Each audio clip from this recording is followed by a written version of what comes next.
بسم اللہ الرحمن الرحیم رب زدنی علما۔ ان الحمد لله نحمده ونستعينه ونستغفره ونؤمن به ونتوكل عليه ونعوذ بالله من شرور انفسنا ومن سيئات اعمالنا من يهده الله فلا مضل له ومن يضلل فلا هادي له واشهد ان لا اله الا الله وحده لا شريك له واشهد ان محمدا عبده ورسوله فإن خير الحديث كتاب الله وخير الهدي هدي محمد صلى الله عليه وسلم وشر الأمور محدثاتها وكل محدثة بدعة وكل بدعة ضلالة وكل ضلالة في النار. قال الله تبارك وتعالى في القرآن المجيد والفرقان الحميد بعد أن أقول أعوذ بالله السميع العليم من الشيطان الرجيم من حمزه ونفخه ونفسه. يا أيها الناس اتقوا ربكم الذي خلقكم من نفس واحدة وخلق منها زوجها وبث منهما رجالا كثيرا ونساء واتقوا الله الذي تساءلون به والأرحام إن الله كان عليكم رقيبا. يا أيها الذين آمنوا اتقوا الله حق تقاته ولا تموتن إلا وأنتم مسلمون.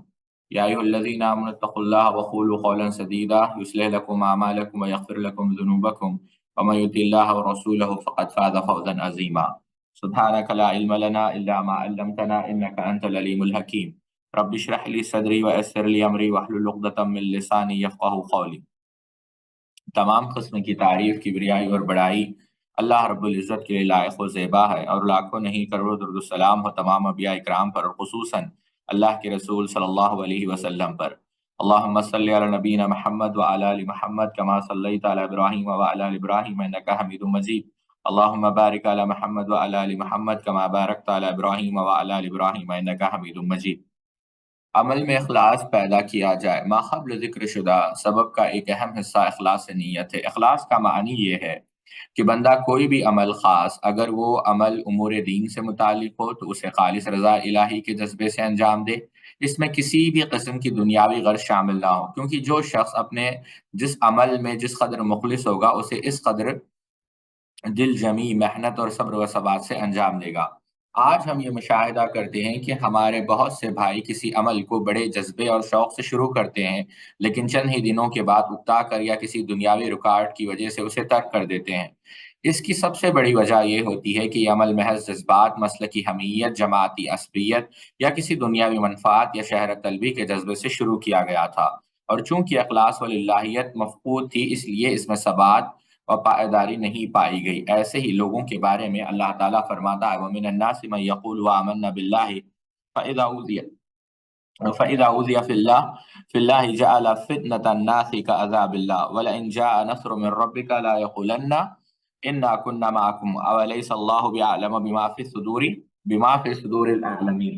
کہ اور بعض لوگ، سورہ عنکبوت کی ہے، کہ اور بعض لوگ ایسے بھی ہیں جو کہتے ہیں ہم اللہ پر ایمان لائے، لیکن جب اللہ کی راہ میں کوئی مشکل آ پڑتی ہے، یعنی وہ دعویٰ تو کرتے ہیں لیکن جب اللہ کی راہ میں مشکل آ پڑتی ہے تو وہ کیا کرتے ہیں، تو اللہ کو یعنی تو لوگوں کی ایذا دہی کو اللہ کے عذاب کی طرح سمجھ لیتے ہیں۔ ہاں، اگر اللہ تعالیٰ کی مدد آ جائے تو پکار اٹھتے ہیں کہ ہم تو تمہارے ساتھی ہیں، کیا دنیا جہاں کے سینے جو کچھ ہے اس سے اللہ تعالیٰ واقف نہیں۔ یہی مفہوم سورہ حج میں اس طرح بیان ہوا ہے وَمِنَ النَّاسِ مَن يَعْبُدُ اللَّهَ عَلَىٰ حَرْفٍ فَإِنْ أَصَابَهُ خَيْرٌ اطمأن بِهِ وَإِنْ أَصَابَتْهُ فِتْنَةٌ انقلب عَلَىٰ وَجْهِهِ خسر الدنیا والآخرہ ذالک هو الخسران المبین۔ بعض ایسے لوگ بھی ہیں جو ایک کنارے پر کھڑے ہو کر اللہ تعالیٰ کی عبادت کرتے ہیں، اگر کوئی نفع مل گیا تو دلچسپی لیتے ہیں، اور اگر کوئی آفت آ گئی تو اس وقت منہ موڑ لیتے ہیں، اور انہوں نے دونوں جہاں کا نقصان اٹھا لیا۔ واقعی یہ بہت بڑا نقصان ہے۔ دونوں آیتوں کا مفہوم بالکل واضح ہے کہ ایسے شخص کو دین پر استقامت و ثبات کیوں نصیب نہ ہو، اور معمولی ایذا و تکلیف کی وجہ سے اپنے دین اور بنیادی مقصد کو چھوڑ دیا۔ وجہ صرف یہ تھی کہ اس میں لاہیت اور اخلاص نہیں تھا، اس کا مقصد وقتی دنیاوی مفاد کا حصول تھا، جب وہ پورا نہ ہوا تو بھی وہ اپنے دین سے پھر گیا۔ خلاصہ یہ کہ بندے کے اندر جس قدر اخلاص ہوگا وہ اسی طرح صراط مستقیم پر گامزن رہنے کی توفیق سے مالا مال ہوگا۔ یہاں پر جو بات شیخ نے بتائی ہے بڑی گہری بات ہے ساتھیوں، کہ استقامت دین کے اندر جو کچھ بھی ہے یا دنیا کے اندر جو کچھ بھی ہے وہ کیا ہے، یا بابرکت چیز جو واحد ہے وہ استقامت ہے۔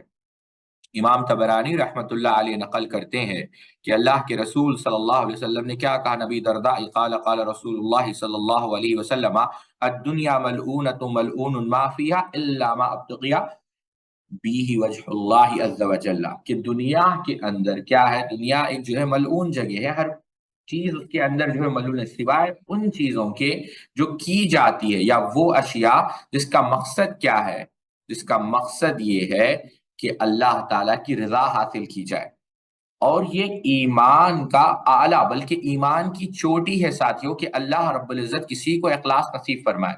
امام لالکائی رحمہ اللہ شرح اصول الاعتقاد اہل سنہ والجماعہ میں نقل کرتے ہیں کہ سیدنا ابو درداء رضی اللہ عنہ کہتے ہیں ذروۃ الایمان اربع: الصبر للحکم والرضا بالقدر والاخلاص والتوکل والاستسلام للرب، کہ چار چیزیں ایمان کی چوٹی میں سے ہے۔ ایک کہ جو اللہ تعالیٰ کے فیصلے ہیں ان پر صبر کیا جائے، اور اللہ تعالیٰ کی تقدیر پر راضی رہا جائے، اور اخلاص اور توکل، یہ تیسری چیز ہے۔ پھر چوتھی چیز کیا ہے کہ اللہ تعالیٰ کی اللہ اپنے سارے معاملات یا خود اپنے آپ کو اللہ تعالیٰ کے سپرد کر دیے جائے، یہ ایمان کی چوٹی ہے، اور اخلاص اس میں سے ایک ہے۔ اللہ جس کو اخلاص سے نوازتا ہے اس کا دل مکمل، یوں سمجھے آپ گناہوں سے یا غل سے، یا یوں سمجھے آپ غل کہتے ہیں ایک قسم کی جو ہے انسان کے اندر، جب یہ کہتے ہیں نا آپ کے انگلش میں جسے کیا کہتے ہیں، ہم ملائز کہتے ہیں، آپ جانتے ہوں گے کہ یہ ایک ایسی صفت ہے جس سے یعنی جو بددیانتی آپ سمجھیں، ٹھیک ہے؟ تو اگر انسان کو اخلاص نصیب ہو جائے، امام ابن عاصم رحمۃ اللہ علیہ کتاب السنہ کے اندر نقل کرتے ہیں کہ اللہ کے رسول صلی اللہ علیہ وسلم کہتے ہیں زید بن ثابت قال قال رسول اللہ صلی اللہ علیہ وسلم الثلاث خصال لا يغل علیہن قلب مسلم: اخلاص العمل للہ، والنصیحۃ لولاة الامر، ولزوم الجماعہ فان دعوتهم تحیط من ورائهم، اور کما قال النبی صلی اللہ علیہ وسلم، کہ تین ایسے اوصاف ہیں یا تین ایسے خصلتیں ہیں کہ اگر یہ تین خصلتیں مسلمان کے اندر جمع ہو جائے تو بددیانتی اس کے اندر نہیں داخل ہوتی۔ اور اس میں پہلی چیز کیا ہے؟ اخلاص، عمل کے اندر اخلاص پیدا کرے، حکمرانوں کے لیے نصیحت یعنی خیرخواہی کا جذبہ ہو، یعنی جماعت سے وہ لازم پکڑے۔ سمجھ رہے ہیں آپ میری بات؟ تو یہ چیزیں ایسی ہے ساتھیوں کہ اخلاص، اور اخلاص نہ ہوگا ساتھیوں تو آپ دیکھیں اس کا نقصان کیا ہے۔ یہاں پر اس کی تفصیل میں آؤں گا کہ اخلاص اور استقامت کا کیا تعلق ہے۔ اللہ کے رسول صلی اللہ علیہ وسلم، بڑی مشہور حدیث آپ لوگوں نے متعدد دفعہ سنی ہوگی کہ اللہ کے رسول صلی اللہ علیہ وسلم نے کیا کہا، من یسمی یسمی اللہ بھی ومن یرائی اللہ بھی، کہ جو نیکی کرتا ہے اس وجہ سے، جندب بن عبداللہ رضی اللہ عنہ کی روایت ہے کہ اس وجہ سے کہ اس کو سنا جائے، یعنی شہرت کا وہ طلبگار ہوتا ہے تو اللہ تعالیٰ جو ہے اس کو سنائے گا، یعنی وہ سنایا جائے گا یا وہ اس کو سنا جائے گا۔ اور جو دکھاوا کرتا ہے اس کو دکھایا نہیں جائے۔ اس کا معنی کیا ہے ساتھی؟ امام نووی رحمہ اللہ بیان کرتے ہیں قال العلماء معنہ من رایا بعملہ وسمہ الناس لیکرموہ ویعظموہ ویعتقد خیرہ سمہ اللہ بہ یوم القیامۃ الناس وفضحہ۔ اللہ اکبر۔ کہ علماء نے کہا ہے کہ جو دکھانا چاہتا ہے تو کیا کس وجہ سے دکھانا چاہتا ہے؟ کہ لوگ اس کی تعریف کرے، اس کی تعظیم کرے، تو قیامت کے دن ایسا ہوگا اور اس کو ذلت دی جائے گی۔ اللہ کے رسول صلی اللہ علیہ وسلم نے کیا کہا؟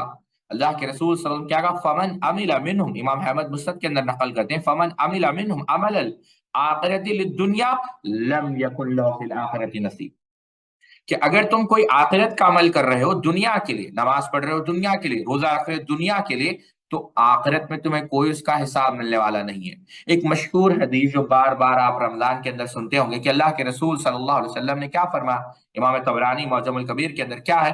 رب صائم حظہ من صیامہ الجو ولا تجو ورب قائم حظہ من قیامہ السحر، کہ یعنی اللہ کے رسول نے کہا کتنے ایسے جو ہیں روزدار ہیں جن کو جو ہے بھوک اور پیاس کی کچھ نہیں ملتا، کتنے ایسے تہجد پڑھنے والے ہیں جن کو تھکان کے علاوہ کچھ نہیں ملتا۔ تو عمل کیسے ہو ساتھیوں؟ اللہ اکبر، عمل ایسا ہو جیسے سلف کہا کرتے تھے، جنید بغدادی رحمہ اللہ کہتے ہیں کہ عمل ایسا ہو کہ اس کے اندر راز ہو، یعنی حتیٰ کہ فرشتوں کو تبھی اخلاص کی تعریف کرتے ہوئے جنید بغدادی علیہ الرحمہ ایک مقام پر بڑی پیاری بات وہ لکھتے ہیں کہ اخلاص ہے کیا، للہیت ہے کیا؟ وہ للہیت یہ ہے ساتھیوں کہ انسان جب عمل کرے تو یہ ایک ایسا عمل وہ راز ہو اس کے خالق اور مخلوق کے درمیان. سمجھ رہے ہیں آپ میری بات؟ حتیٰ کہ جو ہے فرشتوں کا بھی اس کا علم نہ ہو تاکہ فرشتے اس کو لکھ نہ سکے، اور شیاطین کو، جنات کو اس کا علم نہ ہو تاکہ جو ہے آپ کے اعمال کو فاسد کر سکے. امام ابن قیم نے مدارج السالکین میں یہ تاریخ نقل کی ہے. سیدنا زبیر ابن عوام رضی اللہ تعالی عنہ تو بلکہ نصیحت کرتے تھے، امام ابن شیبہ مصنف کے اندر نقل کرتے ہیں کہ من استطاع منکم ان یکون لہ قبء من عمل صالح فلیفعل، کہ اگر تم ایسے اعمال کر سکتے ہو کہ جس کو تم چھپا سکو تو ایسے اعمال رکھ لو. کیوں ساتھیوں؟ یہ اعمال قیامت کے دن جو ہے کام آنے والے ہیں.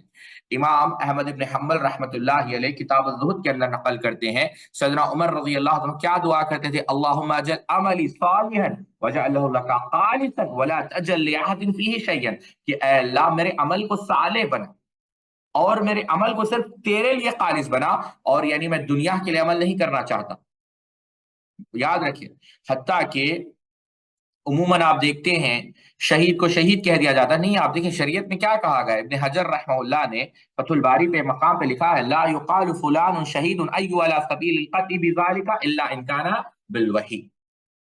امام نے حجر رحمہ اللہ لکھتے ہیں کہ کسی خاص شخص کا نام لے کر شہید کہنا یہ جو ہے ضروری نہیں، یا پھر یہ جو ہے درست نہیں، حتیٰ یہ کہ آپ کو معلوم نہ ہو وحی کے ذریعے سے واقعی میں شہید ہوا ہے. اور انہوں نے یہ بات ایسے ہی نہیں کہی. امام احمد بن حنبل مسند کے اندر ایک حدیث نقل کرتے ہیں ان ابی الاجفاء السلمی قال عمر بن الخطاب رضی اللہ عنہ تقولونها لمن قتل في مغازيكم او مات قتل فلان شهيدا ومات فلان شهيدا ولعله يكون قد اوقر اعجز دابته او دفع راحلته ذهبا او وارقا يلتمس التجارة لا تقولوا ذاك ولكن قولوا كما قال النبي صلى الله عليه وسلم من قتل او مات في سبيل الله فهو في الجنة. ابو الاجفا رحمہ اللہ بیان کرتے ہیں کہ سیدنا عمر رضی اللہ عنہ نے کہا کہ تم جو مر گئے ہیں، یعنی جو جنگوں میں مر گئے ہیں، جہاد میں مر گئے ہیں، تم یہ جو ہے یہ جو کہہ رہے ہو کہ یہ آدمی شہید کی طرح مرا ہے، یہ آدمی شہید ہے، یہ جو ہے ایسا بھی ہو سکتا ہے کہ اس نے جو ہے صرف جہاد اس لیے کیا ہو تاکہ اس کو کیا ملے، مال غنیمت ملے، سونا ملے، تجارت ملے. ایسا جو ہے تم مت کہو، بلکہ یہ کہو جیسا کہ اللہ کے رسول صلی اللہ علیہ وسلم نے کہا جو اللہ کے راستے میں مرے گا یا جو اللہ کے لیے اپنی جان کو جو ہے قربان کرے گا اللہ اس کو جنت دے گا. یعنی نام لے کر نہیں. تو اخلاص کا جو مرحلہ ہے ساتھیوں کافی سخت مرحلہ ہے. اور طالب علم جب آپ دیکھیں گے خاص کر طلباء کو یہ بات چاہیے. امام احمد بن حنبل رحمۃ اللہ علیہ ابن بطہ ابطال الحیل کے اندر بیان کرتے ہیں کہ امام احمد نے جب مجتہد کی مفتی کی شرائط بیان کی، 5 شرائط آپ نے بیان کی. پہلی شرط جس کے اندر آپ نے بیان کی، کیا بیان کی کہ مفتی کی یہ شرط ہے کہ اس کا جو وہ مخلص ہو، اس کی نیت تصحیح النیہ، اس کی نیت درست ہو. اگر اس کی نیت درست نہیں ہوگی تو وہ نور سے محروم ہوگا، اس کے علم کے اندر جو ہے نور نہیں ہوگا، یعنی ہدایت نہیں ہوگی.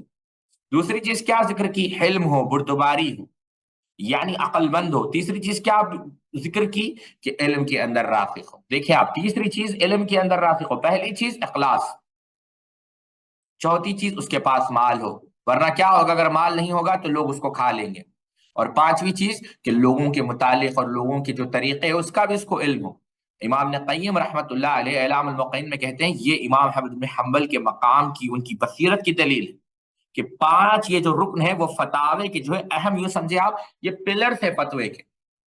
تو بہرحال بات دوسری طرف نہ جائے، اخلاص یہ میں ذکر کر رہا تھا. انسان جب مخلص ہوتا ہے، ہشام اگر سلف کے آپ واقعات پڑھیں گے تو سلف کتنے مخلص تھے.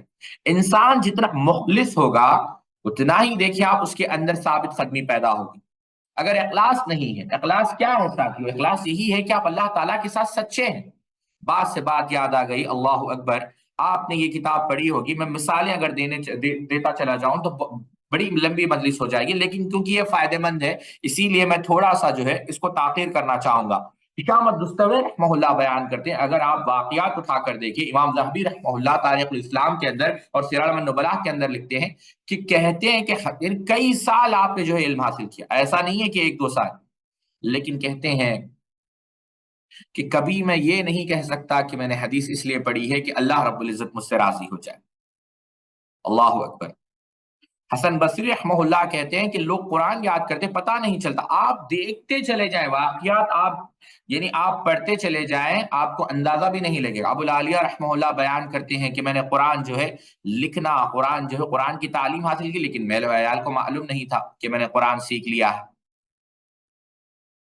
ابو ایوب سختیانی رحمہ اللہ درس دیا کرتے تھے، رقت کی وجہ سے آنسو طاری ہو جاتے تھے، کہتے تھے کہ آج سردی جو ہے کافی شدید ہے۔ محمد ابن واقع رحمہ اللہ بیان کرتے ہیں کہ 20 سال جو ایک آدمی روتا، لیکن جو اس کی سرہانے پر اس کی زوجہ سویا ہوا، اس کی زوجہ آرام کر رہی تھی، اس کو تک پتا نہیں ہوتا کہ میرا شوہر رو رہا ہے۔ امام ماوردی رحمہ اللہ کا واقعہ میں نے بیان کیا کہ آخری وقت جو ہے کہا کہ انگلی اگر مضبوطی سے پکڑ لوں تو سمجھ جانا کہ میری کتابیں جو ہے معدوم کر دو، اس کو پھینک دو، جلا دو، اس کو جو ہے نشر و شائع کرنے کی کوئی ضرورت نہیں۔ سیدنا علی ابن الحسین سیدنا علی ابن حسین زین العابدین یہ رات میں جو ہے کیا کرتے تھے؟ صدقہ کیا کرتے تھے۔ یہ پورے اخلاص کی مثالیں ہیں۔ ربیع ابن قیثم رحمہ اللہ جو متعلق آتا ہے کہ قرآن پڑھتے کوئی آ جاتا تو مصحف کو چھپا دیتے۔ آپ دور نہ جائے ساتھیو، آپ کہہ سکتے ہیں یہ تو سلف کے واقعات ہیں، اللہ اکبر، ایسا نہیں ہے۔ حسن المسلم، آپ نے بار بار یہ کتاب سنی ہوگی، دیکھا ہوگا نام، شیخ سعید قحطانی رحمہ اللہ کی کتاب ہے۔ شیخ سعید القحطانی رحمہ اللہ جب انہوں نے حسن المسلم لکھی تو انہوں نے یہ فیصلہ کیا کہ میں کتاب کو چھاپوں گا لیکن اس پر میں اپنا نام نہیں لکھوں گا۔ شیخ عبدالرزاق العفیفی نے یہ بات کہی کہ نہیں، اگر آپ اپنا نام نہیں لکھیں گے تو عوام جو ہے مجہول کتابوں کو خریدے گی نہیں، کہ بھائی اس کا کوئی مصنف نہیں، کو کس نے لکھا ہے، پڑھیں گی نہیں، تو آپ اپنا نام لکھیں۔ اخلاص کی کیفیت دیکھیں کہ میں نہیں چاہتا کہ میرا نام سے جو ہے یہ کتاب چھپے، بس لوگوں کو علم پہنچ جائے وہی کافی ہے۔ شیخ مقبل بن ہادی الوادی رحمۃ اللہ علیہ کوئی معمولی شخصیت نہیں ہے۔ شیخ ربیع بن ہادی العمیر المدخلی حفظہ اللہ نے ایک بار کہا تھا کہ اس آدمی کو میں جب دیکھتا ہوں تو امام احمد بن حنبل کی مجھے یاد آ جاتی ہے۔ دماج کے اندر آپ نے دارالحدیث رحمانیہ جیسا دلہی کے اندر مدرسہ مختصر تھا، ایک ایسا مدرسہ قائم کیا کہ جب ایک وقت 7,000 لوگ وہاں پر جو ہے حدیث سیکھتے تھے، بلکہ شیخ خود ان کے رہنے کا، ان کے کھانے پینے کا، حتیٰ کہ ان طلباء کے اہل و عیال کا بھی جو ہے بندوبست کیا کرتے تھے۔ آپ کے اخلاص کا عالم یہ تھا۔ دیکھیں آپ طلباء کیسے ہوتے ہیں، جب آپ کا جو گھر تھا آپ کا، اللہ اکبر، وہ اتنا مختصر تھا، آج بھی اس کی تصاویر موجود ہے، آپ انٹرنیٹ پر ڈھونڈیں گے مل جائیں گے، کافی مختصر تھا، ایک مٹی کا مکان بنا ہوا تھا۔ شیخ البانی کو جب بتایا گیا کہ آپ کے شاگرد کے گھر کا یہ حال ہے، کہا کہ محدثین کی زندگی تو ایسے ہی ہوتی ہے۔ آپ کے ایک دوست خیر خواہ ہے، کہا کہ میں آپ کو گھر ڈال کر دینا چاہتا ہوں۔ شیخ نے کہا ٹھیک ہے، لیکن آپ جو ہے گھر ہم بنائیں گے لیکن پیسے آپ دیں گے۔ کہا ٹھیک ہے۔ چند دن بعد وہ پھر آیا تو کہا کہ بتائیے گھر آپ نے کہاں ڈالا؟ شیخ اس کو لے کر گئے اور ایک مسجد دکھائی، کہا یہ مسجد میں نے تعمیر کی ہے، اب آپ پیسے دے دیجیے۔ اللہ اکبر، یہی میرا گھر ہے۔ بتانا مقصد یہ ہے اخلاص۔ عبد الماجد زندانی جن کو شیخ نے گمراہ قرار دیا ہے، بلکہ شیخ کی آپ مخالف سمجھے، شیخ عبد الماجد زندانی کا بھی جو ہے چند دن پہلے انتقال ہو گیا، وہ کہتے ہیں کہ میں نے شیخ مقبل بن ہادی الوادی جیسے ثابت قدم انسان کو نہیں دیکھا۔ اگر پوری دنیا بھی ان کے سامنے رکھ دی جائے تو اس دنیا کو قبول نہیں کریں گے، بلکہ دین تو بہت دور کی بات ہے، ایک حدیث سے وہ پیچھے نہیں ہٹیں گے۔ تو یہ اخلاص اور استقامت جو مخلص ہوتا ہے، اللہ اکبر، آپ اندازہ کریں کہ جب آخری زندگی کے آخری مرحلے پر آپ بیمار ہو گئے، مدرسہ آپ ہی کا ہے، اطباء نے کہا کہ گوشت کھانا پڑے گا، تو طلباء سے اجازت لی کہ اگر آپ کہیں تو میں گوشت کھاؤں گا، ورنہ نہیں، تو طلباء رونے لگے۔ تو یہ ہے ساتھیو، انسان جب مخلص ہوتا ہے تو اللہ رب العزت اس کو استقامت کی دولت سے مالا مال کرتا ہے۔ تو عمل کے اندر ضروری ہے کہ کیا پیدا کیا جائے؟ اخلاص پیدا کیا جائے۔ یہ پہلا جو ہے سبق ہے ساتھیو، عمل کے اندر جو ہے اخلاص پیدا کیا جائے، اور اسی چیز کی نصیحت جو ہے شیخ نے کی۔ ٹھیک ہے، اب تیسری چیز، پھر ایک اور بات جو شیخ نے کیا بتایا، ارشاد باری تعالیٰ ہے والذین جاہدوا فینا لنہدینہم سبلنا وان اللہ لمع المحسنین، کہ جو لوگ ہماری راہ میں مشقتیں برداشت کرتے ہیں، کوئی معمولی چیز نہیں۔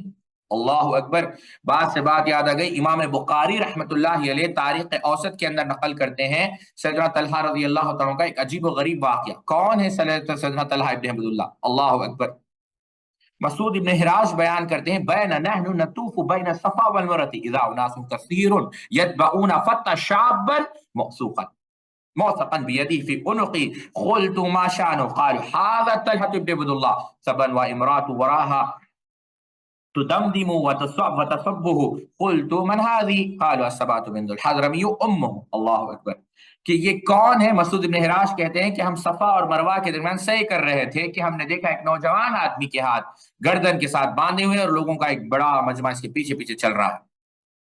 میں نے دیکھا یہ واقعہ دیکھ کر کہ بھئی یہ کون ہے نوجوان جس کو تکلیف دی جا رہی ہے، گھسیٹا جا رہا ہے؟ کہتا ہے کہ یہ طلحہ ابن عبید اللہ ہے جو بے دین ہو گئے، یعنی یہ مشرکین تھے جو یہ سمجھ رہے تھے کہ اللہ کے رسول کے دین کو قبول کر لیا لہذا نعوذ باللہ من ذالک بے دین ہو گئے۔ ایک عورت بھی پیچھے تھی اور وہ عورت جو ہے غصے میں جو پتہ نہیں کیا کیا برا بھلا بولی جا رہی تھی، کس کو؟ طلحہ رضی اللہ تعالیٰ عنہ۔ تو جب سیدنا طلحہ رضی اللہ عنہ کی حالت دیکھی تو پوچھا کہ یہ عورت کون ہے؟ کہا یہ عورت جو ہے ان کی والدہ ہے، ان کی امی ہے جو ان کو برا بھلا کہہ رہی۔ اس کے باوجود وہ کس پر جمے رہے ساتھیوں؟ اس کے باوجود وہ ہٹے نہیں۔ اور یہی آپ صحابہ کی تاریخ اٹھا کر دیکھیں، امام ابو نعیم رحمۃ اللہ علیہ ہلۃ الاولیاء کے اندر ایک واقعہ نقل کرتے ہیں سیدنا زبیر رضی اللہ تعالیٰ عنہ کا۔ ابو الاسود بیان کرتے ہیں قال اسلم الزبیر ابن العوام وهو ابن 80 سنین وحاجر وهو ابن 18 سنة وكان ام الزبیر يؤلق الزبير في حصير ويدقن عليه بالنار وهو يقول ارجع الى كفر فيقول الزبير لا اكفر ابدا۔ ایک اور روایت جس کو امام طبرانی جو ہے معجم الکبیر کے اندر نقل کرتے ہیں، آپ اس پر بھی غور کریں، حفص بن خالد بیان کرتے ہیں حدثنی شیخ قدم علینا من الموصل، یعنی ایک شیخ ایک بوڑھے آئے موصول سے، میں ترجمہ آپ کو بتاؤں گا لیکن سمجھے، قال استحبت الزبير بن العوام في بعض اسفاره فاصابته جنابة بارض خفر فقال استرنی فسترته فحانت من الیہ التفت فرأیته مجدان بالسیوف قلت والله لقد رأیت بك آثارا ما رأیتها بأحد قط قال وقد رأیت ذلك قال قلت نعم قال اما والله ما منها جراحة الا مع رسول اللہ صلی اللہ علیہ وسلم وفی سبیل اللہ۔ کہتے ہیں پہلے واقعہ اگر میں ترجمہ رکھ دیتا ہوں اس پر بعد میں، ابو الاسود کہتے ہیں کہ سیدنا زبیر ابن عوام رضی اللہ تعالیٰ عنہ کی عمر 8 سال کی تھی جب وہ مسلمان ہوئے، اور 18 سال کی عمر میں انہوں نے ہجرت کی۔ ان کے چچا جو ہے ان کو چٹائی میں لپیٹ دیتے، چٹائی سمجھتے نا حفیر، چٹائی میں لپٹ دیتے اور ان کو آگ کی دھونی یعنی آگ دھوئیں سے جو ہے کہتے کہ کفر کی طرف لوٹ جاؤ۔ کہتے نہیں میں مر جاؤں گا لیکن کبھی میں کافر نہیں بنوں گا، اللہ کے رسول صلی اللہ علیہ وسلم کے دین کو ترک نہیں کروں گا۔ حفص بن خالد کہتے ہیں کہ موصول سے ایک بوڑھا شخص ہے، اس نے کہا کہ میں بہت سفروں میں جو ہے سیدنا زبیر ابن عوام رضی اللہ عنہ کے ساتھ تھا۔ ایک چٹیلی میدان تھا، ایک دفعہ ان کو نہانے کی ضرورت پڑی تو وہ جو ہے انہوں نے کہا وہاں پر پانی نہیں تھا تو اور نہ کوئی گھاس تھی، انہوں نے کہا کہ میرے نہانے کے لیے کیا کرو، ذرا پردے کا انتظام کر دو۔ میں نے جو ہے پردے کا انتظام کیا، نہانے کے دوران اچانک میری نگاہ ان کے جسم پر پڑ گئی، کس کے؟ سیدنا زبیر ابن عوام رضی اللہ عنہ کے جسم پر۔ تو میں نے دیکھا ان کے سارے جسم پر تلوار کے زخموں کے نشان ہیں۔ میں نے کہا آپ کے جسم پر اتنے زخموں کے نشان دیکھے ہیں کہ اتنے میں نے زندگی میں کسی کے جسم پر نہیں دیکھے۔ کہا آپ نے دیکھے ہیں؟ کہا ہاں میں نے دیکھے ہیں۔ کہا اللہ کی قسم یہ وہ زخم ہے جو میں اللہ کے رسول صلی اللہ علیہ وسلم کی معیت میں رہتا تھا، اللہ کے راستے میں مجھے یہ زخم لگے۔ سیدنا خباب ابن عارات رضی اللہ تعالیٰ کو اٹھا کر دیکھیں آپ، امام ابن سعد رحمۃ اللہ علیہ طبقات ابن سعد کے اندر نقل کرتے اور بلکہ امام احمد بن حنبل مسند کے اندر بھی نقل کرتے۔ سورہ مریم کی آیتوں میں جب آپ غور کریں گے، بہرحال ہم اس پر بعد میں آئیں گے، امام سعد رحمہ اللہ کہتے ہیں الشعبی قال دخل خباب بن عارات على عمر بن الخطاب آرات على عمر بن الخطاب فاجلس على متكئه وقال ما على الارض احد احق بهذا المجلس من هذا الا رجل واحد قال له خباب من هو يا امير المؤمنين قال بلال فقال خباب ما هو بحق مني ان بلالا كان له في المشركين من يمنع الله به ولم يكن لي احد يمنعني فلقد رايتني يوما اخذوني فاوقدوا الى نار ثم سلقوني فيها ثم وضع الرجل رجله على صدري فما اتقيت الارض او قال برد الارض الا بظهري قال ثم كشف عن ظهري فاذا هو قد برد۔ سیدنا خباب بن عارات رضی اللہ عنہ کا واقعہ یہ سنیں کہ سیدنا ایک دفعہ وہ سیدنا عمر کے پاس آئے، امام نے 7 طبقات کے اندر نقل کرتے ہیں، میں کوئی آپ کو قصے جو ہے میں آپ کو کوئی فکشنل سٹوریز نہیں سنا رہا ہوں، امام نے 7 اپنی طبقات کے اندر نقل کرتے ہیں کہ سیدنا عمر کے پاس وہ آئے، سیدنا عمر نے جو ہے اپنی خاص مسند پر ان کو بٹھا کہا کہ ایک آدمی کے علاوہ خباب روح زمین میں کوئی اس مسند پر تم سے زیادہ بیٹھنے کا حق نہیں رکھتا۔ سیدنا خباب نے پوچھا کہ وہ کون ہے؟ کہا سیدنا بلال ہے۔ کہا کہ آپ کہتے ہیں سیدنا بلال جو ہے، آپ کہتے ہیں کہ سیدنا بلال کا مجھ سے زیادہ حق ہے۔ سیدنا بلال نے بھی کوئی معمولی تکلیف برداشت نہیں کی۔ آپ جان کر تعجب کریں گے، اگر آپ تاریخ کی کتابیں اٹھا کر دیکھیں، سیر کی کتابیں، ترجمے کی کتابیں آپ اٹھا کر دیکھیں، جب سیدنا بلال کا ترجمہ آپ پڑھیں گے تو آپ کو پتہ لگے گا کہ سختی دھوپ کے اندر، مکے کی سخت پہاڑوں کے درمیان، نوکیلے پہاڑوں کے درمیان آپ کو جو ہے وہاں پر تکلیف دی گئی، آپ کے سینے پر پتھروں کو رکھا گیا، لیکن اس کے باوجود سیدنا خباب کیا کہتے ہیں؟ کہتے ہیں کہ نہیں، وہ مجھ سے زیادہ حقدار نہیں ہے امیر المومنین۔ کیوں؟ کیونکہ انہوں نے مجھ سے زیادہ تکلیفیں نہیں اٹھائی ہے، کیونکہ مشرکین میں حضرت بلال کے تعلق والے ایسے لوگ تھے جن کی وجہ سے اللہ تعالیٰ نے ان کو بچا لیتے، کوئی نہ کوئی بچانے آ جاتا۔ میرا تو ان میں سے کوئی ایسا تھا ہی نہیں جس کی وجہ سے اللہ تعالیٰ مجھے بچاتے۔ میں نے اپنا یہ حال دیکھا ہے کہ ایک دن مشرکوں نے مجھے پکڑا اور آگ جلا کر مجھے اس میں ڈال دیا، پھر ایک آدمی نے اپنا پاؤں میرے سینے پر رکھ دیا، غور کریں، پاؤں کو میرے سینے پر رکھ دیا، اور میں زمین میں صرف اپنی کمر کے ذریعے ہی خود کو بچا سکا۔ راوی کہتے ہیں کہ سیدنا خباب رضی اللہ تعالیٰ اپنی کمر کھول کر دکھائی، جس پر جو ہے داغ ہی داغ، نشان ہی نشان پڑے ہوئے۔ تو یہ شہادت گاہ الفت میں قدم رکھنا لوگ آسان سمجھتے ہیں مسلمان ہونا، بلکہ امام احمد بن حنبل نقل کرتے ہیں، سیدنا خباب رضی اللہ عنہ بیان کرتے ہیں، کنت رجلا قینا وکان لی علی العاص بن الویل دینا، عاص بن الویل دین، فاتیتہ اتقاضہ فقال لا واللہ لا اغزیک حتی تکفر بمحمد صلی اللہ علیہ وسلم، فقلت لا واللہ لا اکفر بمحمد صلی اللہ علیہ وسلم حتی تموت ثم تبعث، قال فإني إذا مت ثم بعثت جئتني وليا ثم معلوم وولد فأوتيك، فأنزل اللہ تعالی، اللہ تعالیٰ نے اس مقام پر سورہ مریم کی آیت نازل کیا، فرأيت الذي كفر بآياتنا وقال لا أوتين مالا وولدا اطلع الغیب ام اتخذ عند الرحمن عہدا کلا سنکتب ما یقول ونمد له من العذاب مدا ونرث ما یقول ویأتینا فردا۔ اللہ رب العزت نے، اب دیکھیں آپ، خباب ابن عراد کہتے ہیں میں کیا تھا؟ میں لوہار تھا، اور جو عاص ابن ویل تھے وہ جو میرا ذمہ دار تھا، کچھ قرضہ تھا، میں نے اس کے پاس جا کر کہا کہ آپ میرا قرضے کا تقاضا کیا، یعنی آپ میرا قرض، تو عاص نے کہا اللہ کی قسم تمہیں تمہارا قرضہ تب واپس کروں گا جب تم محمد صلی اللہ علیہ وسلم کا انکار کر دو۔ میں نے کہا نہیں، اللہ کی قسم اگر تم مر کر دوبارہ زندہ بھی ہو جاؤ تو میں محمد صلی اللہ علیہ وسلم کا انکار نہیں کروں گا، آپ صلی اللہ علیہ وسلم کا انکار نہیں۔ اس پر عاص نے کہا جب بھی مر کر دوبارہ اٹھایا جاؤ گے وہاں تم میرے پاس آنا، وہاں میرے پاس بہت مال اور اولاد ہو، یعنی تکبرانہ انداز میں، وہاں میں تمہارا قرض دے دوں گا۔ اس پر اللہ تعالیٰ نے آیت نازل کی کہ بھلا تو نے دیکھا کہ جو منکر ہے ہمارا، یعنی ہماری آیتوں کا، اسے کہاں مجھ کو مل کر رہے گا مال و اولاد؟ کیا جھانک آیا غیب کو یہ لے کر رکھا ہے رحمان سے عہد؟ یہ نہیں، ہم لکھ رکھیں گے جو وہ کہتا اور بڑھاتے جائیں گے اس کے عذاب میں لمبا، اور ہم لے لیں گے اس کے مرنے پر جو کچھ وہ بتلا رہا ہے، اور آگے ہمارے پاس اکیلا آنے والا ہے۔ اللہ تو بتانا ہے، مقصد یہ ہے ساتھیوں کہ جس نے جو ہے بات یہ چل رہی تھی، جو لوگ، اللہ تعالیٰ نے سورہ عنکبوت میں کیا فرمایا، والذین جاہدوا فینا لنہدینہم سبلنا، جو لوگ ہماری راہ میں مشقتیں برداشت کرتے ہیں ہم انہیں اپنی رضا، یعنی ہم نے اپنی راہ ضرور دکھائیں گے، یقیناً اللہ تعالیٰ وَإِنَّ اللَّهَ لَمَعَ الْمُحْسِنِينَ، کہ اللہ تعالیٰ جو ہے کس کے ساتھ ہے؟ اللہ رب العزت محسنین کے ساتھ ہے۔ یہ بات تھی ساتھی۔ اس آیت میں وارد لفظ محسنین سے مخلصین مراد ہے۔ فی الواقع احسان کا مطلب یہ ہے کہ اللہ تعالیٰ کی نگرانی کا خیال کو سامنے رکھ کر ہر نیکی کے کام کو اخلاص کے ساتھ اور سنت نبوی کے مطابق انجام دیا جائے، تو جو شخص بھی اس صفت کا حامل ہوگا اللہ تعالیٰ کی معیت اس کو حاصل ہوگی، اور جس کے ساتھ اللہ تعالیٰ کی معیت ہو وہ راہ حق پر ثابت قدم اور صراط مستقیم پر گامزن رہے گا۔ تیسری چیز، اللہ تعالیٰ کے ساتھ تعلق کو استوار کیا جائے۔ اس کا معنی یہ ہے کہ بندہ اپنا تعلق اللہ تعالیٰ کے ساتھ قوی رکھے، اس کا معنی ہے، اس کے معنی میں اس کا توکل اس پر ہو، اسی کا اعتماد اللہ تعالیٰ پر ہو، اسی سے اپنی تمام امیدیں وابستہ رکھے، اپنی لو اسی سے لگائے، مشکلات میں اسی کو پکارے، پریشانوں میں اسی سے التجا کرے، مدد اسی سے طلب کرے، اور ہر وقت اپنی زبان سے اس کے ذکر سے معطر رکھے، گویا اس کے فکر، اس کی سوچ، اس کی حرکت اور اس کی توجہ صرف اللہ تعالیٰ کی طرف رہے۔ ارشاد باری تعالیٰ وَاعْتَصِمُوا بِاللَّهِ وَمَوْلَاكُمْ فَنِعْمَ الْمَوْلَىٰ وَنِعْمَ النَّصِيرُ، اور اللہ کو مضبوطی سے تھام لو، وہی تمہارا مالک مربی ہے، پس کیا ہی اچھا مالک اور کتنا ہی بہتر مددگار ہے۔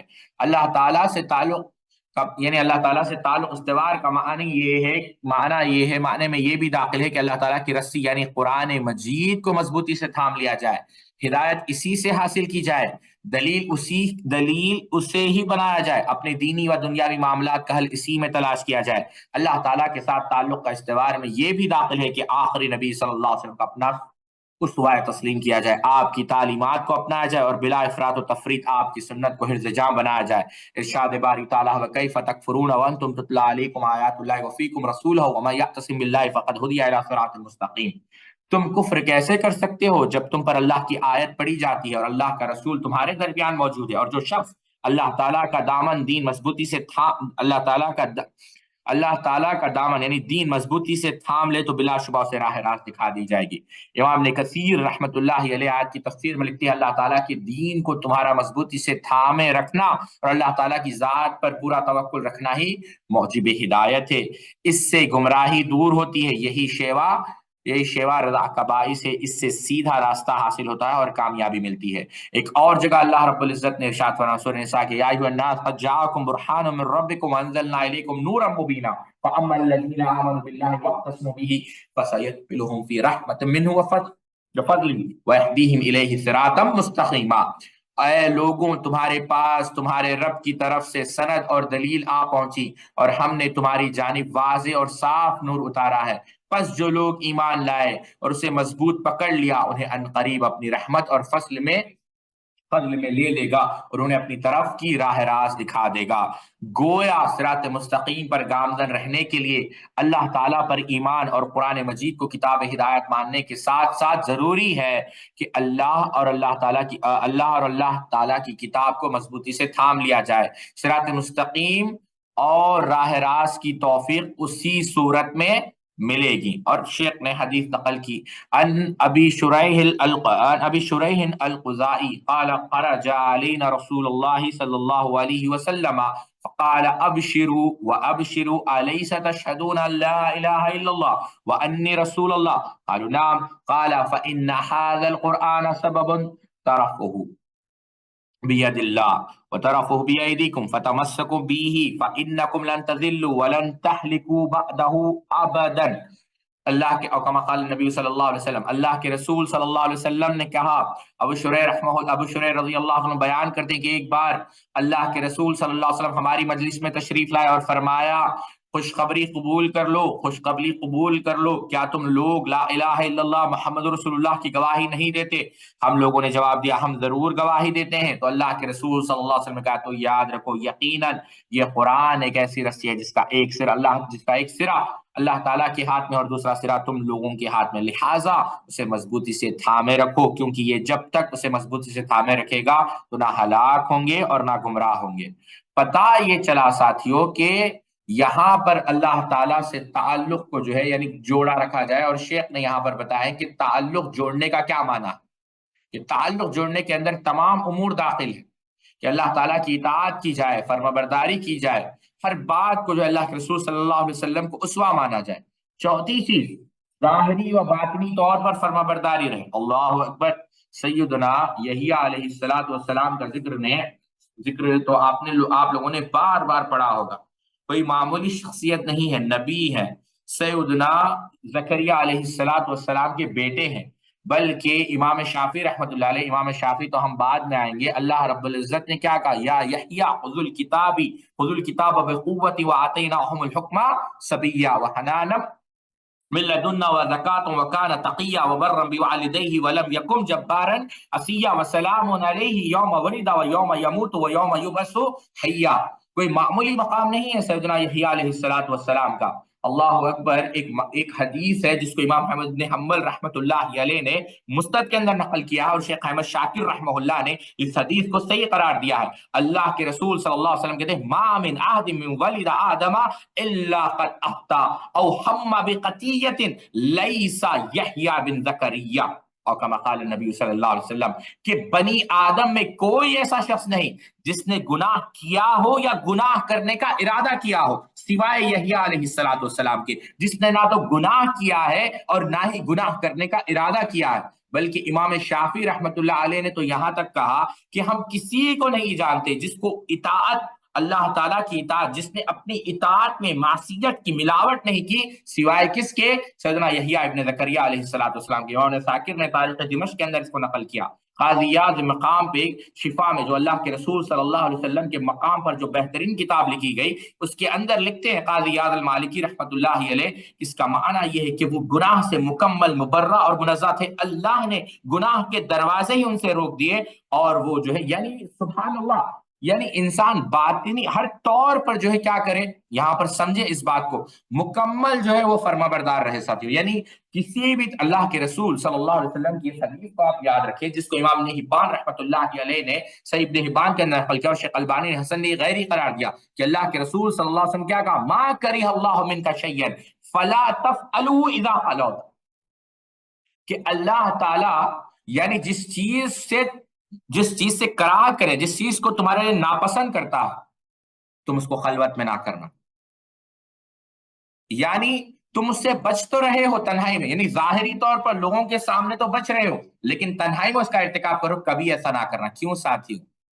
جب بلقیس نے یا جو سبا کا واقعہ پیش آیا، یمن کا جو واقعہ، صنعاء کا جو واقعہ پیش آیا، سلیمان علیہ السلام کے سامنے اس قوم کے گناہوں کی گواہی دینے والی مخلوق پرندہ تھی، وہ پرندہ گواہ تھا ان کی معصیت پر۔ غور کریں، جب انسان خلوت میں ہے اور گناہ کرتا ہے تو یاد رکھیں کہ وہ گناہ کا گواہ خود خالق قیامت کے دن اس گناہ کی گواہی دینے والا جو خلوت میں ہوئے ہیں، وہ خود خالق اللہ یعنی منصف خود قیامت کے دن گواہ بنے گا، انصاف کرنے والا خود آپ کے گناہوں کی گواہی دے گا۔ تو ظاہری اور باطنی طور پر انسان فرما بردار رہے، اور جب انسان فرما بردار بنتا ہے تو اللہ رب العزت ایسی استقامت دیتا ہے، بات سے بات دور چلے جائے گی۔ خود ان کو لے لے، سیدنا یحییٰ علیہ السلام کو، کوئی معمولی شخصیت نہیں ہے، آپ کے متعلق کہ آپ کا قتل کیسے ہوا اختلاف ہے۔ امام نے کثیر رحمہ اللہ نے بعض روایت نقل کی، اور امام نے شیبہ رحمہ اللہ سے اس کی تائید ہوتی ہے، جو آثار عروہ ابن زبیر رحمہ اللہ سے مروی ہے، جو دمشق کا بادشاہ تھا، اللہ اکبر، امام نے اثیر بھی نقل کرتے ہیں، وہ بادشاہ اپنی ایک بھتیجی سے نکاح کرنا چاہتا تھا، اور عیسیٰ علیہ السلام کی شریعت آنے کے بعد وہ حکم منسوخ ہو چکا تھا، ابھی وہ حکم ناسخ نہیں تھا، تو سیدنا یحییٰ علیہ السلام نے کہا کہ یہ اللہ تعالیٰ کی شریعت ہے اور آپ اس شریعت کی مخالفت نہیں کر سکتے، یہ اللہ کے احکامات کی خلاف ورزی ہے، یہ اللہ تعالیٰ نے جس چیز کو حرام قرار دیا آپ اس کو حلال نہیں کر سکتے۔ سیدنا یحییٰ علیہ السلام نے اس کی سخت مخالفت کی کہ دین کے اندر تبدیلی نہیں کی جا سکتی۔ بادشاہ نے ظاہر کی بات منوانے کی کوشش کی، بہت سارے جو ہے طریقے اس نے آزمائے، لیکن سیدنا یحییٰ علیہ السلام اس شریعت پر، اللہ تعالیٰ کے احکامات پر ثابت قدم رہے، گامزن رہے، حتیٰ کہ آپ تعجب کریں گے، اس لڑکی نے یا اس فاحشہ نے، لڑکی تو ہم نہیں کہیں گے، اس فاحشہ نے اس شخص کو، بادشاہ کو جو ہے اتنا اکسایا، اللہ اکبر، اس بادشاہ نے اس فاحشہ کے لیے سیدنا یحییٰ علیہ السلام کو قتل کر دیا، اور سیدنا یحییٰ علیہ السلام کے سر کو تن سے جدا کر دیا گیا، اور اس سر کو اس فاحشہ کے سامنے لایا گیا۔ امام نے اسیر بیان کرتے ہیں کہ جب آپ کے سر کو تن سے جدا کیا گیا، بعض مشاہدین نے کہا ہے کہ اس وقت بھی سیدنا یحییٰ علیہ السلام کہہ رہے تھے کہ اللہ تعالیٰ کے اس حکم کو جو تم حلال کر رہے ہو وہ حلال نہیں ہے، وہ حرام، یعنی حق کو بیان کر رہے تھے۔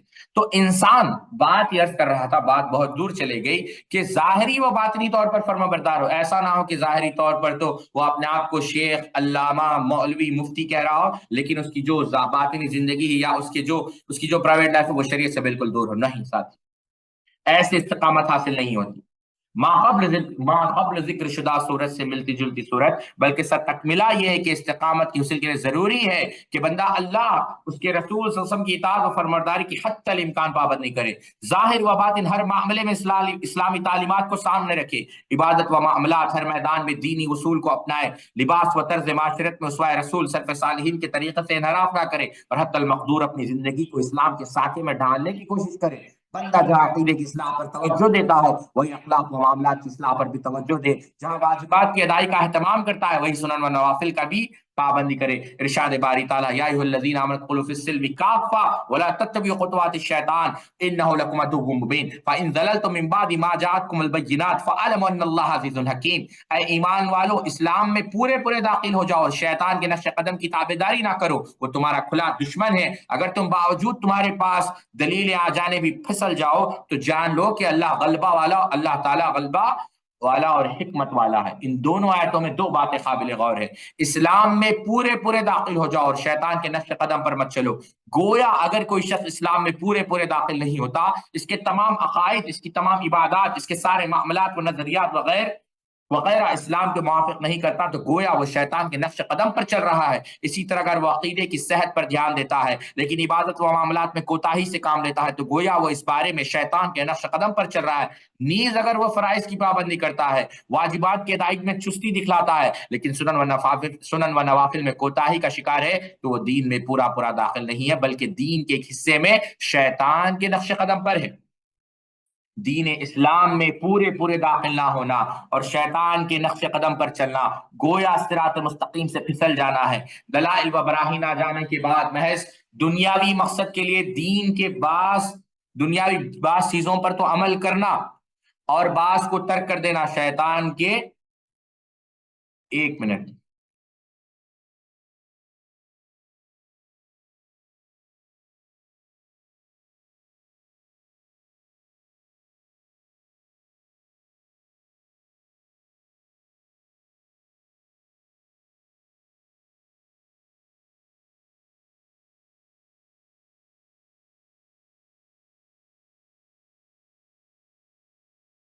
بات یہ عرض کر رہا تھا، آ جانے کے بعد محض دنیاوی مقصد کے لیے دین کی بعض چیزوں پر عمل کرنا اور بعض کو ترک کر دینا شیطان کے راستوں کو اختیار کرنا۔ اس کی مزید وضاحت درج ذیل حدیث نبوی سے ہوتی ہے۔ یہ کہاں ہے؟ سیدنا عبداللہ ابن مسعود رضی اللہ تعالیٰ عنہ کی جو روایت ہے کہ ایک بار اللہ کے رسول صلی اللہ علیہ وسلم نے ہمارے لیے ایک لکیر کھینچی اور فرمایا یہ اللہ تعالیٰ کا راستہ ہے۔ پھر آپ صلی اللہ علیہ وسلم نے اس کے خط کے دائیں جانب اور بائیں جانب کچھ لکیریں بنائی اور فرمایا یہ مختلف راستے ہیں اور ہمارے راستے کے سرے پر ایک شیطان، ہر راستے کی سرے پہ ایک شیطان بیٹھا ہوا اور اپنے راستے کی طرف بلا رہا۔ پھر آپ صلی اللہ علیہ وسلم نے آیت تلاوت کی وَأَنَّ هَذَا صِرَاطِي مُسْتَقِيمًا فَاتَّبِعُوهُ وَلَا تَتَّبِعُوا السُّبُلَ فَتَفَرَّقَ بِكُمْ عَنْ سَبِيلِهِ ذَلِكُمْ وَصَّاكُمْ بِهِ لَعَلَّكُمْ تَتَّقُونَ۔ اور بلاخبار یہی میری سیدھی راہ ہے، لہٰذا اس پر چلتے جاؤ اور دوسری راہوں پر نہ چلو، ورنہ وہ تمہیں اللہ کی راستے سے ہٹا کر جدا جدا کر دیں گے۔ اللہ تعالیٰ نے تمہیں ان باتوں کی تاکیدی حکم دے دیا ہے تاکہ تم متقی بن جاؤ۔ امام احمد بن حنبل نے مسند کے اندر اس حدیث کو نقل کیا۔ اللہ تعالیٰ ایک اور جگہ ارشاد فرماتا وَلَوْ أَنَّهُمْ فَعَلُوا مَا يُؤْذُونَ بِهِ لَكَانَ خَيْرًا لَهُمْ وَأَشَدَّ تَثْبِيتًا وَإِذًا لَّآتَيْنَاهُم مِّن لَّدُنَّا أَجْرًا عَظِيمًا وَلَهَدَيْنَاهُمْ صِرَاطًا مُّسْتَقِيمًا۔ یعنی اور اگر یہ وہی کرے جس کی انہیں نصیحت کی جاتی ہے تو یقیناً یہی ان کے لیے بہتر اور زیادہ ثابت قدمی کا موجب ہے۔ اندر ہی صورت ہم انہیں اپنے پاس سے بڑا ثواب دیں گے اور یقیناً انہیں راہ راست دکھائیں گے۔ مطلب یہ ہے کہ سخت حکموں پر عمل کرنا یقیناً مشکل ہے لیکن اللہ تعالیٰ بہت شفیق اور مہربان ہے، اس کے احکامات بھی آسان ہیں۔ اس لیے اگر وہ شفیق کا لفظ اس پر ہم کبھی بحث کریں گے، مہربان ہے، اس کے احکامات بھی آسان ہیں، اس لیے اگر وہ ان حکموں پر چلے جن کی ان کو نصیحت کی جاتی ہے تو یہ ان کے لیے بہتر اور ثابت قدمی کا باعث ہوگا، کیونکہ ایمان طاعت سے بڑھتا ہے اور معصیت سے کم ہوتا ہے، نیکی سے نیکی کا راستہ کھلتا ہے اور بدی سے بدی پیدا ہوتی ہے، یعنی اسی کا راستہ کشادہ اور آسان ہوتا ہے۔ تفسیر احسن البیان۔ تو یہیں پر ہم اپنی بات کو روکتے ہیں، وقت بھی کافی ہو چکا ہے۔ اللہ رب العزت سے دعا ہے اللہ رب العزت ہم سب کو کہنے سننے سے زیادہ عمل کرنے کی توفیق عطا فرمائے۔ سبحانک اللہم و بحمدک اشہد ان لا الہ الا انت استغفرک و اتوب